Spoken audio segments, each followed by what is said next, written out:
नमस्कार, मी प्रशांत कदम. सार्थक सिद्धांत 17 वर्षांचा तरुण आहे, ज्यानं CBSEचा सगळा स्कॅम उघड केला. तो नुकताच आपल्या कुटुंबासह विरोधी पक्षनेते राहुल गांधींना भेटला आणि या भेटीदरम्यान राहुल गांधींनी सार्थकचा जो एक छोटेखानी इंटरव्ह्यू घेतलेला आहे तो आवर्जून बघण्यासारखा आहे. मला त्याच्यातनं 2-3 गोष्टी फार महत्त्वाच्या जाणवल्या. एक म्हणजे या देशातल्या मीडियाबद्दल 17 वर्षांचा सार्थक सिद्धांत हे म्हणतोय की मीडिया गेल्या काही वर्षांपासून आपलं काम करणं विसरून गेलेलं आहे. म्हणजे जे काम खरं तर या देशभरातल्या मीडिया संस्थानांनी करायला पाहिजे होतं ते 17 वर्षांचा एक मुलगा करतो आणि CBSEच्या या संपूर्ण OMSमध्ये ऑनलाईन मार्किंग सिस्टीममध्ये कशा पद्धतीनं एका वादग्रस्त कंपनीला फेवर करण्यात आलेला आहे तो डिटेल या सगळ्यामध्ये उघड करतो. म्हणजे देशातल्या मीडियाची अवस्था काय झालेली आहे हे तुम्हाला या 17 वर्षांच्या मुलाच्या तोंडून ऐकल्यावरती कळेल, त्याच्यातली सगळी गंभीरता. म्हणजे कालसुद्धा जंतर मंतरवरती जे आंदोलन झालेलं होतं तिथंसुद्धा आपण बघितलेलं होतं की गोदी मीडियाच्या विरोधातला राग जो आहे तो तरुणाईच्या मनामध्ये वाढत चाललेला आहे. अनेक ठिकाणी हे तरुण हा मीडिया आपला आवाज उचलत नाही आहे म्हणून त्यांच्या विरोधात निदर्शनं करतानासुद्धा आपण पाहिलेला होता. आणि दुसरी गोष्ट ही पण लक्षात घ्या की साहस आणि सिद्धांत म्हणजे ज्या विचारांवरती आपण चालत असतो ती कुठल्याही जनरेशनमध्ये कमी होत नाहीत. म्हणजे ते तुम्हाला दाखवावंच लागतं. जेनझी आहे म्हणून तुम्ही या विचारांचे नसाल, तुम्ही साहसी नसाल किंवा तुम्ही सिद्धांत फारसे मांडले नाहीत तरी चालेल असं नसतं. आणि म्हणून सार्थक सिद्धांतसुद्धा याच जेनझीचा प्रतिनिधी आहे जो थेटपणे राहुल गांधींना भेटतो. ज्या काळामध्ये राहुल गांधींच्या असोसिएट किंवा त्यांच्यासोबत दिसल्यानंतर तुम्हाला एक विशिष्ट लेबल लावलं जातं, तरीसुद्धा या परिस्थितीमध्ये जेव्हा सार्थक सिद्धांत त्यांना भेटतो तेव्हा तो स्वतःच्या सिद्धांतावरती सुद्धा ठाम आहे हे दिसतं आपल्याला. कारण म्हणजे कालच्या मोर्चाबद्दल मला काही पत्रकारांशी बोलल्यानंतर जे जाणवलं, काल त्या मोर्चामध्ये कॉक्रोच जनता पार्टीच्या मोर्चामध्ये काही लोक असे पण होते की जे बोलताना सिस्टीमच्या विरोधात बोलत होते. ही सगळी एज्युकेशन सिस्टीम जी आहे ती खराब झालेली आहे असं म्हणत होते. पण पुन्हा त्यांचा विश्वास मात्र पंतप्रधान मोदींच्यावरती होता. म्हणजे हे सिस्टीम नीट करण्याचं काम जे आहे ते पंतप्रधान मोदीच करतील असा विश्वास देखील वाटणारे काही लोक, काही म्हणतोय मी, सगळे नसतीलही कदाचित, पण काही लोक जर असे असतील तर त्यातला फरक हा लक्षात घेतला पाहिजे की म्हणजे प्रत्येक वेळी राजकारण यापासून बाजूला ठेवा, या गोष्टींना मध्ये राजकारण आणू नका असं जे म्हटलं जातं त्या सगळ्यांनी सार्थक सिद्धांतचं उदाहरण डोळ्यासमोर ठेवलं पाहिजे की आपण जे काम करतोय ते काम नेमकं काय आहे, त्या कामाच्या विरोधात लोक कोण काम करतायत हे त्याला पक्कं माहिती आहे. आणि म्हणूनच थेटपणे राहुल गांधींची भेट घ्यायला सुद्धा तो कचरला नाही. आणि याच भेटीमध्ये त्यानं हे पण सांगितलं की राहुल गांधींना तुम्ही जी वोटचोरीबद्दल पत्रकार परिषद घेतली होती त्या पत्रकार परिषदेमध्ये बिहारच्या स्पेशल इंटेन्सिव्ह रिव्हिजनबद्दल जे प्रश्न निर्माण केले होते त्याच्याबद्दल काही म्हणजे आकडे काढून डिजिटलाइज पद्धतीनं ती यादी करण्याचा प्रयत्न मी केलेला होता. म्हणजे देशाच्या इलेक्ट्रोल सिस्टीममध्ये जे घडतंय त्याच्याबद्दल अवेअर असलेला हा तरुण आहे जो 17 वर्षांचा असला तरी त्याच्या जाणीवा व्यवस्थित समृद्ध आहेत आणि त्याला हे माहिती आहे. म्हणजे भूमिका घेण्याचं जे धाडस असतं ते सुद्धा त्याच्या एकूण व्यक्तिमत्वामध्ये आपल्याला दिसतं. आणि त्यामुळं सार्थक सिद्धांतचा हा 8 मिनिटाचा इंटरव्ह्यू आहे, आवर्जून ऐका. इंग्लिशमध्ये आहे पण तुम्हाला कळेल की या देशातल्या जेनझीच्या मनात नेमकं काय चाललेलं आहे, त्यांना फेस करावे लागणारे प्रश्न काय आहेत आणि कशा पद्धतीनं. एकतर हे लक्षात घ्या की हा मुलगा झारखंडचा आहे. म्हणजे तो दिल्ली, मुंबई, कोलकाता, चेन्नई मेट्रो शहरातला नाही आहे. झारखंडसारख्या ठिकाणावरनं येऊनसुद्धा त्यानं म्हणजे आपल्या एज्युकेशन सिस्टीमबद्दलसुद्धा एक महत्त्वाचं भाष्य याच्यात केलं आहे की कशा पद्धतीनं आपली एज्युकेशन सिस्टीम जी आहे ती केवळ मुलांची क्युरिओसिटी संपण्यावरती काम करते. क्युरिओसिटीला जागाच आपल्या एज्युकेशन सिस्टीममध्ये नाही आहे. आणि याच दरम्यान देशातल्या प्रेस फ्रीडम इंडेक्सबद्दलसुद्धा त्याचं भाष्य खरोखर आपल्या सगळ्यांना विचार करायला लावणार आहे. आवर्जून बघा हा इंटरव्ह्यू आणि अधिक लोकांच्यापर्यंत पोहोचवा. लाईक, शेअर आणि कमेंट देखील करा. धन्यवाद. I'm very excited to meet You're you excited? today. Yes, sir. Do you think you've done a good thing or a bad thing? I have done what a concerned citizen should do about things.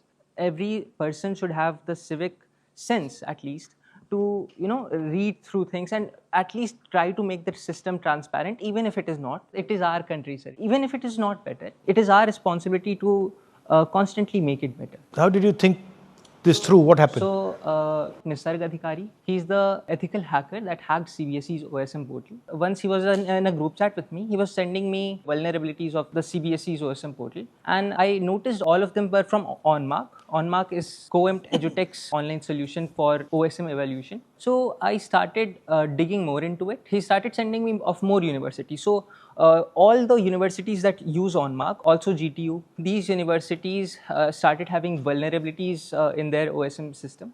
And Nisarg started finding out and telling me. So this concerned me and gave me a sense of curiosity of why is CBSE, the Central Board of Secondary Education, on which the future of 17 lakh students like us is decided on, why are they using such an insecure platform? So I started digging into tenders. How old are you? I'm 18, sir.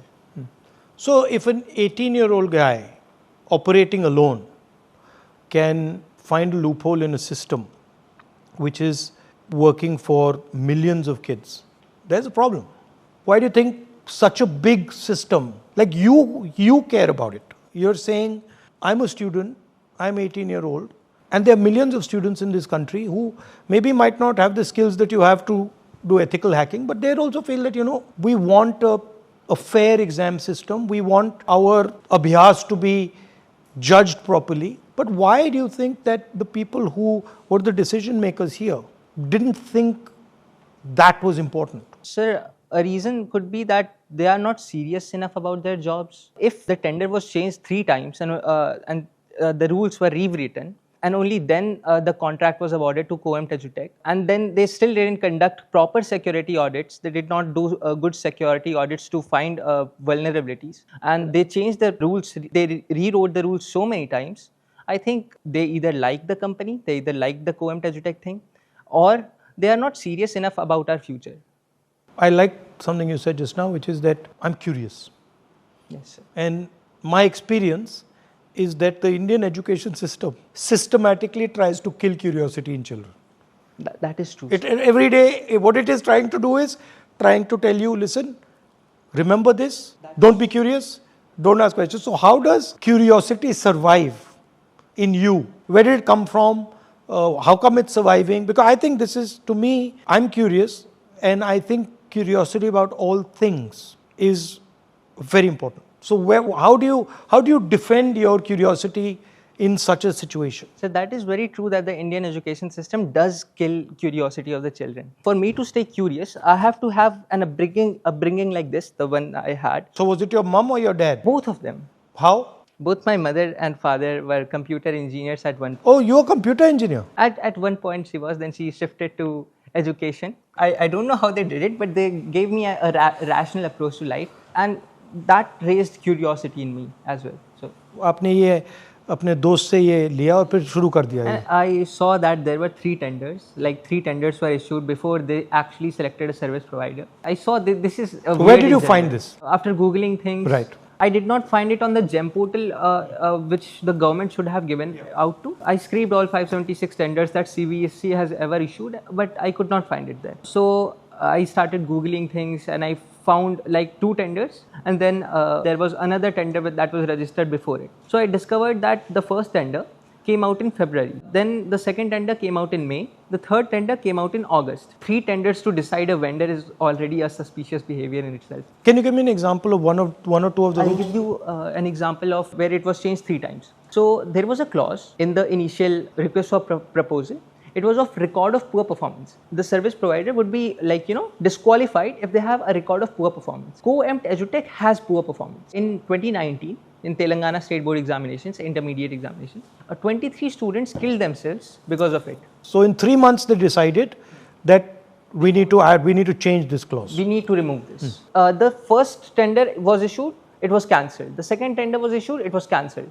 Third tender was issued, and then Coempt EduTech won that. Right. The Coempt EduTech won that just 74 days before CBSE enrolled everyone in the OSM system. Just 74 days. So not enough time for preparation. Testing, checking, nothing. Nothing. Not enough time. They say they have like employed 5 weeks, but obviously the teachers are saying that they have not been given enough tutorials. They do not know how to check online. There were crashes, there were system problems. The vulnerabilities existed till yesterday. Like all of the students' answer sheets were leaked in a data breach, and we could access it till yesterday. So anybody could access Anybody could access. So badly designed system. Absolutely badly designed. The second interesting thing I found, on 28th August, the RFP came, the request for proposal came, and on 20th September, there was a corrigendum issued that took away the power from CBSE to blacklist the company. CBSE could not blacklist the company anymore if the company did data breaches. Yeah, I mean, that's crazy. Why would CBSE take power away from themselves? Yes, there are many discrepancies I found.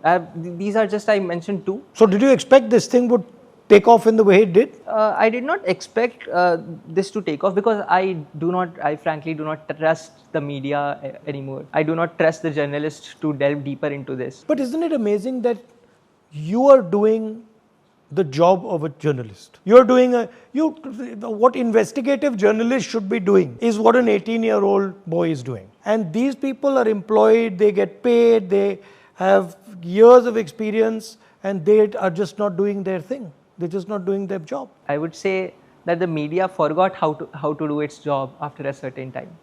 The press freedom index of India has fallen down. We all know that, how much it has fallen down. So you're very informed about everything, huh? I do like to have a lot of information about a lot. The fact was that the rules were rewritten, and the conclusion that I derived myself was that CBSE was rewriting the rules to favor co-ed education. And this damaged a huge bunch of students, like basically destroyed the lives of thousands of kids. I would say, why would CBSE give the contract to a company that has already destroyed 3.5 lakh students in Telangana, and then they implemented the same company nationwide, and they had the same results? OSM, people are suffering, students are suffering because of OSM. But you realize you're a brilliant guy. Thank you so much. I mean, I've realized that, right? I'm talking as you're like as if He's you're... saying thank you, sir.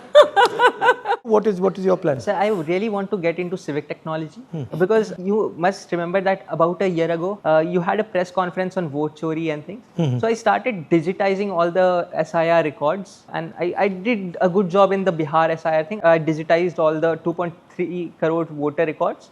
And I could, do data science on them. So data science and machine learning, artificial intelligence is one of the things I'm good at. I also want to get good into civic technology. I'm very passionate about civic technology, understanding citizens and understanding the government's portals through engineering. So my main focus would be engineering, and civic engineering would be my next, Nice. Lovely to see you guys.